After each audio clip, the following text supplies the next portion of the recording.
How to see old story on Facebook. Hello everyone, I am Bishaka and welcome to our channel. Now let's get right into the tutorial.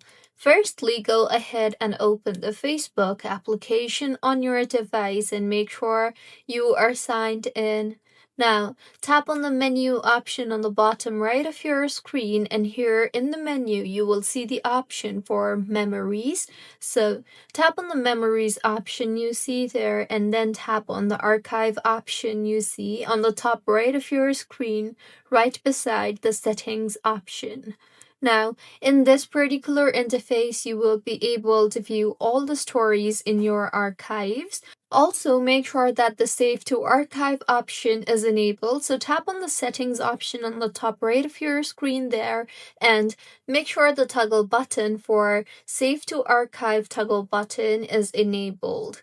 So this was about how you can see previous story on Facebook. If you find this tutorial helpful, please like the video and do comment if you have any queries.